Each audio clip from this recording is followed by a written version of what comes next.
I've really struggled to find somewhere quiet to do a video tonight. Been down to Roach Abbey. What I've been doing is I've been looking into the capability brown cover up of Roach Abbey, and I want to talk a bit about the Mudflood. I've heard about this for probably about 12 months. Been going around Sheffield finding buildings that have got levels below the ground. Now, last week Dora Vernon sent me a video about how they'd actually covered our history up, and this had happened around Chatsworth House. There'd been a medieval past around there, and also around the big houses around the country. A guy called Capability Brown had gone around these major houses covering up the historical past. So in the past, lots of people, a lot more than you see living around places like Chatsworth now, had lived around Chatsworth. They were probably small towns. And then what happened is there was an act passed where they'd actually stolen land off the people, called the Enclosure Act, stolen land off the people, common land, etc., giving it to the rich people at Chatsworth so they had more privacy. And what they've then done is push the people into the towns to start the Industrial Revolution. Now, I've heard that the reason they really closed the monasteries down, not because of the religious side of it, because of the technological advances going off there with the actual smelting of steel. If they hadn't to shut the monasteries down when they did, I think it was the 1500s, the Industrial Revolution would have started 300 years early, but they didn't want that to happen while they hadn't got control on it, because they've always got to have control on everything. So people are talking about a mud flood, but I don't think it's a mud flood. And I don't think it's what Dave Ebony's saying. He calls it an ash deposit from a volcano which has covered buildings in the past. I don't believe it's that either. I believe that they've just tried to cover over history. They've moved lots and lots of earth on top of old medieval settlements to cover that history up, and also to force the people off the land and into the towns and cities to start the Industrial Revolution.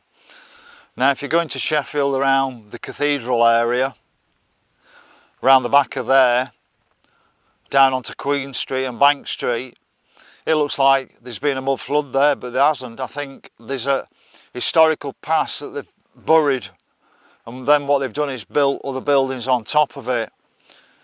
One particular building is, if you look at Canada House on Commercial Street, at the bottom of Commercial Street, the bottom of the house and the top of the house are totally different. And it's like there's one type of building beneath it with another building built on top of it. So I think that's, people are mistakenly thinking there's been a mud flood when it's not. They're actually covering our past up. It's a man-made cover-up of history. It looks like a psycho-op, really, because what they're trying to do is, they know you're discovering the truth, but they want to control how you discover the truth. So they come out with these psycho-ops. I believe the Flat Earth's another psycho-op. I think it's a big distraction, pushing people down a rabbit hole that doesn't exist to push them off the truth. So I think the same with the mud flood. It's just a way of sort of pushing it away from the truth that they covered over history. They've done it at Roach Abbey, and that's what I've been looking at lately. I think the Abbey site was far bigger than what they're saying. One of the problems is people aren't always willing to change their beliefs because they're so ingrained in it. Well, I worked for a carbon management company and believed in global warming, that man was actually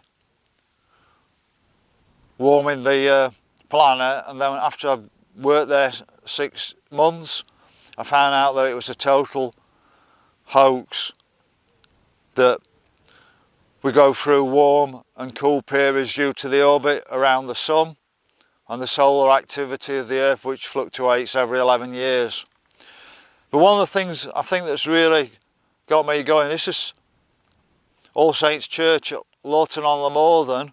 I just can't understand how a little village like Lawton can sustain such a big church. There's got to have been a much greater medieval history around this church to sustain it.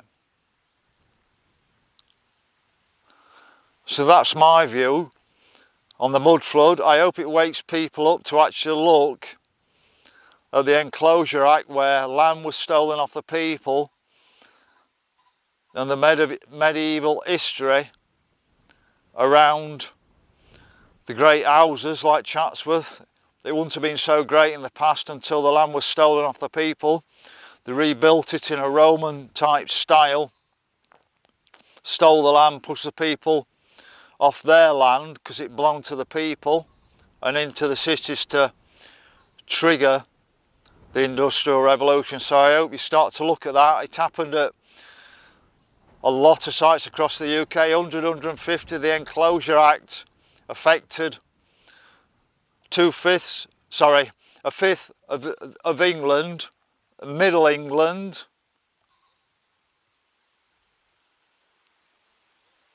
That's land stolen off us, off our ancestors. I've always felt sorry for the Scottish with the island clearance, where they cleared the Highlands of Scotland for grouse shooting, buried over their past, pushed a lot of those people out to Canada and Australia and places like that. But I never even thought that the same had happened in England, that a fifth of England came under the Enclosure Act and people lost so much land that was given to the rich. And that same thing is happening again now.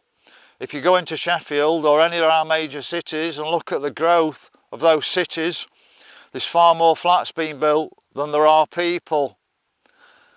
Now Bill Gates is buying farmland up all across America, and it looks like we've got this situation again. They want to force people out of the countryside so they can steal more land off you and live in more privacy, while they force you into towns and cities, into smart cities, living in flats where they've got ultimate control over you by watching you on cameras, watching your social media.